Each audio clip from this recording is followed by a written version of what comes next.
बिस्मिल्लाहिर्रहमानिर्रहीम। Dear students, आज 15 जून 2020, subject political science, topic जो फेडरलिज्म हमारा यूनिट चल रहा है आज, उसी में से एक टॉपिक है similarity and dissimilarity of federal government between India and Belgium. See, let's try to understand the question first. What question says, question को समझने की कोशिश करेंगे पहले कि क्वेश्चन क्या बोलता है। क्वेश्चन बोलता है कि आपने कुछ सिमिलरिटी बोलनी है और कुछ डिसिमिलरिटी बोलनी है, but only one similarity and one dissimilarity. किन के बीच? इंडिया और बेल्जियम के बीच। ये दो कंट्रीज है और दोनों कंट्रीज में हम देख रहे हैं कि federal system of government prevail होता है। दोनों कंट्रीज में federal system of government prevail होता है, हिंदुस्तान में भी और बेल्जियम जो दूसरी कंट्री है वहां पे भी जो फेडरल सिस्टम ऑफ गवर्नमेंट है वो प्रिवेल हो रही है। अब सवाल यहाँ पे है, अब जो टॉपिक यहाँ पे है कि आपने एक सिमिलरिटी और एक डिसिमिलरिटी दोनों कंट्रीज के बीच वो बोलनी है कि सिमिलरिटी क्या है, डिस्पाइट बीइंग के दोनों के बीच federal system of government prevail हो रही है, और आपने यही बोलना है कि फेडरल सिस्टम होके दोनों कंट्रीज में एक सिमिलरिटी और एक डिसिमिलरिटी दोनों कंट्रीज में क्या है। ये क्वेश्चन हमारा है। और देखिए, वैसे आपको पता है कि फेडरलिज्म क्या है, कि फेडरलिज्म जहां पे पावर्स डिवाइड होते हैं, थोड़ा सा मैं बोल लेता हूं आपको कि फेडरलिज्म किसे बोलते हैं। Simply where power is being divided between the central and the state government. जहां पे सेंट्रल और स्टेट के बीच जो पावर्स होते हैं वो शेयर होते हैं, उसको हम बोलते हैं दैट इज अ फेडरलिज्म और फेडरल सिस्टम ऑफ गवर्नमेंट। और यही गवर्नमेंट हिंदुस्तान में या इंडिया में प्रिवेल हो रही है, और यही गवर्नमेंट बेल्जियम में भी प्रिवेल हो रही है कि वहां पे भी फेडरल सिस्टम ऑफ गवर्नमेंट है और यहाँ पे भी फेडरल सिस्टम ऑफ गवर्नमेंट पाई जाती है। और देखिए, अब थोड़ा सा एक पॉइंट हमें देखेंगे कि सिमिलरिटी, सबसे पहले कि हम देखेंगे कि what is the similarity between the two countries. देखो, सिमिलरिटी है, India and Belgium both have 3-tier government, centre, state and local government.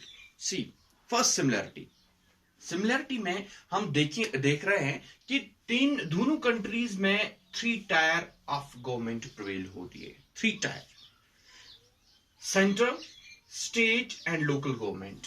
As we see, Hindustan में सेंट्रल गवर्नमेंट भी प्रिवेल होती है, हिंदुस्तान में स्टेट गवर्नमेंट भी प्रिवेल होती है, और हिंदुस्तान में लोकल गवर्नमेंट भी प्रिवेल होती है।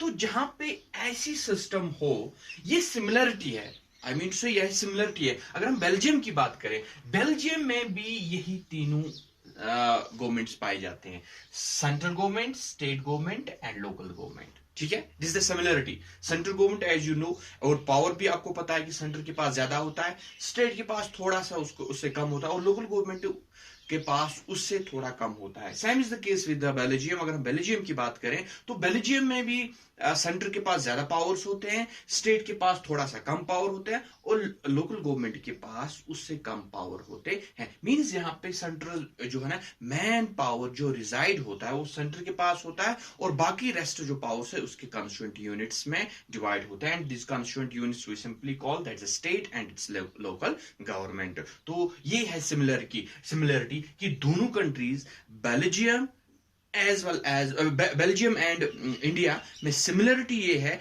कि दोनों कंट्रीज में कौन सी सिस्टम ऑफ गवर्नमेंट पाई जाती है, फेडरल। और सिमिलरिटी क्या है? सिमिलरिटी है कि 3-tier गवर्नमेंट प्रिवेल हो रही है। 3-tier, centre, state and local. यहां पे भी centre, state and local government. तो दोनों को हम कह सकते हैं कि यहाँ पे सिमिलरिटी ये है कि दोनों कंट्रीज के बीच जो 3-tier सिस्टम ऑफ गवर्नमेंट पाया जाता है, and this is one of the similarity. Now we will talk about the dissimilarity. And similarity आपको तो समझ आया कि similarity किसे बोलते हैं, कि similarity क्या है दोनों कंट्रीज के बीच। 3-tier of government, centre, state and the local. And here in Belgium वहां पे भी हम देख रहे हैं कि state, central, state and local government prevail हो रही है। This is the similarity between two. And now dissimilarity. आपने एक डिसिमिलरिटी बोलनी है कि डिसिमिलरिटी दोनों कंट्रीज के बीच क्या है, कौन सी डिसिमिलरिटी दोनों कंट्रीज के बीच है.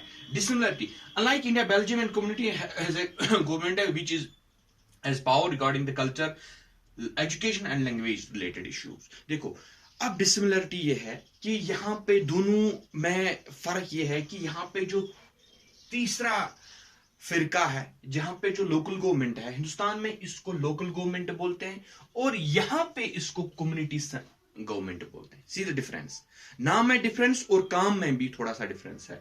नाम यहां पे सेंटर स्टेट ठीक है, मगर जो लोकल गवर्नमेंट यहां पे प्रवेल हो रही है, इसको यहां पे लोकल गवर्नमेंट हिंदुस्तान में कहा जाता है और यहां पे इसको कम्युनिटी गवर्नमेंट कहा जाता है बेल्जियम में. और फर्क क्या है कि जो बेल्जियम में जो लोकल कम्युनिटी गवर्नमेंट है और उसके पास जो पावर्स होते हैं, वो किन इश्यूज रिलेटेड वहां से जो वॉइस उनकी जो है रेज होती है, वो एक तो कल्चरल है, दूसरा एजुकेशन है, तीसरा लैंग्वेज रिलेटेड इश्यूज जो है वो रेज करते हैं. मींस की जो यहाँ पे लोकल गवर्नमेंट है, यहाँ की हिंदुस्तान की लोकल गवर्नमेंट है, आपको पता ही है यहाँ पे लोकल गवर्नमेंट पंचायत होते हैं, म्यूनिसिपलिटीज होती है, म्यूनिसिपल कॉर्पोरेशन होते हैं, उनको लोकल गवर्नमेंट कहा जाता है. और उनके पास इतना सिर्फ ये पावर नहीं है कि कल्चरल, एजुकेशनल और लैंग्वेज पावर्स यहाँ पे उनके पास नहीं होते. मगर बेल्जियम की बात करें, वहां पे जो कम्युनिटी सेंटर्ड गवर्नमेंट होती है, उनके पास सिर्फ जो पावर होता है that's related to the educational issue, language issue and the cultural issue. This is the difference between the two countries. तो आज के लिए इतना ही, इंशाल्लाह इससे आगे नेक्स्ट टॉपिक में. Have a nice day.